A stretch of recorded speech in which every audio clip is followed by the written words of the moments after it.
Hello and welcome to this week's episode of How Money Really Works. As ever, I'm Peter, and this week I'm coming to you from the beautiful city of Macau, where the Chinese New Year celebrations are in full swing. We will be hearing from Stephen a little later on. He's actually in Tenerife on holiday with his family. This is going to be a much shorter and bit different episode. Now, some would say that is down to catastrophic technical failures. But since I'm the one that's in charge of the technical side of things, I'm going to say it's down to events and situations beyond any control, because it's my show and I can call it whatever it is. When we do hear from Stephen, he's going to be running us through what's been going on in the world of AI and how that is driving the markets right now. He's also going to be looking at what's been going on with those markets in the West and also right here in Asia. He's also going to be looking at the new industrial revolution that's going on and why those of us that don't really understand AI, including myself right now in that, shouldn't allow ourselves to get left behind. Now, in the Chinese zodiac, this year is the year of the fire horse. Now, he's told us that he's got something lined up to do with a different kind of horse entirely, but I will be perfectly honest with you, listener and viewer, however you're consuming this week's show. I haven't been able to listen to his TED Talk, his sermon, or whatever you would like to call it. So before I hand over to our main man in personal finance, Mr. Hope, I want to wish you all, the viewers, the listeners of How Money Really Works, Gong Xi Fa Cai. That is the New Year's greeting here in China, and it literally means I hope you get rich. So what a better greeting to have for this show. So without further ado, here's Stephen.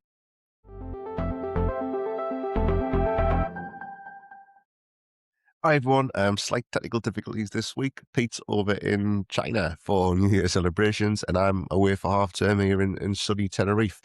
And as our old head of sixth form once said, there's a bit of a funk on the line, so this feels a bit stitched together. That's because it is. And if we ever get too professional, well, just tell us in the comments below. Right, before we properly get into things, as always, this is financial education, not personal financial advice. Your situation is going to be different to the next person, so always take advice that's specific to you. Investments can rise as well as fall, and you might get back less than you invest. You know the drill. Right. Let's get into a shortened, abbreviated Year of the Horse edition of How Money Really Works. Where to start? AI. Every time a new AI tool launches recently, it seems like markets have a wobble, and sometimes quite sharply. In the last few weeks, we've seen publishing companies fall, software firms, insurance brokers, even wealth managers, and forbid have felt it.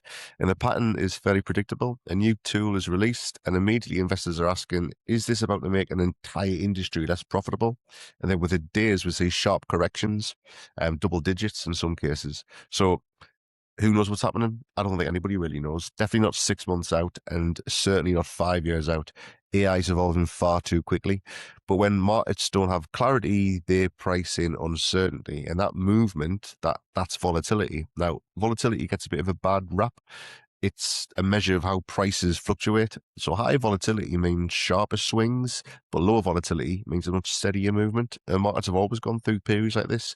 Political change, economic shocks, prices adjust, but the real danger isn't volatility itself, it's our behavior as investors, and that's where people kind of mess up. So when headlines are loud and prices are falling, our temptation is to step aside just until things calm down.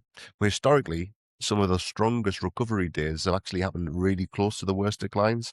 So that means if you miss just a handful of the best days, your final outcome could look really different. And those best days don't really send you a text to warn you beforehand. And this is the bit that makes me pause for a second. And I often think the men in the 1840s who were ploughing a field by hand, they probably didn't realize that that steam horse in the field next one over meant that they were actually standing on the very beginning of the Industrial Revolution. When they look at this machine, but actually what they were witnessing was a complete shift in what human history was going to look like. So where does that leave us with AI? Probably that same field, watching brand new engines starting up, which makes it feel uncomfortable and fast and definitely disruptive. But while we focus on the immediate noise, the world keeps spinning, and that rotation shows up in markets too. Now, some US technology names have dipped quite a bit recently, but Asian markets have performed really strongly. The fastest, in fact, since the early 2000s, when Pete and I were spending our weekends in Marlowe's and privilege. Japan's rising, South Korea's surging, of course, Taiwan's got the semiconductor chips. Nothing stays in one place forever. And if you've got everything invested into one theme or one region, then every shift's going to feel dramatic. Spread your risk sensibly, and the journey becomes a lot smoother. So hopefully that put things into perspective. Also, it's slightly surreal to realize it's 24 years since I asked Jeeves for an essay on the battleship Potemkin. Google is 27 years old and it's just issued a 100-year bond. So think about that. A company younger than some people watching is borrowing money that matures in a century. Markets aren't just short-term traders reacting to headlines. They're allocating capital for the long term, funding ideas that could be far in the future.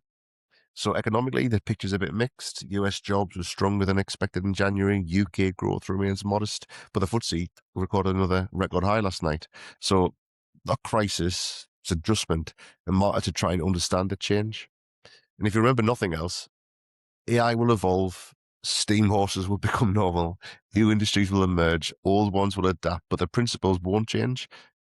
Diversify, match your risk to your time horizon, and invest consistently. Now, if you avoid reacting emotionally to short-term noise and you keep your eyes on the horizon or the tides rather than the waves, that's how money really works.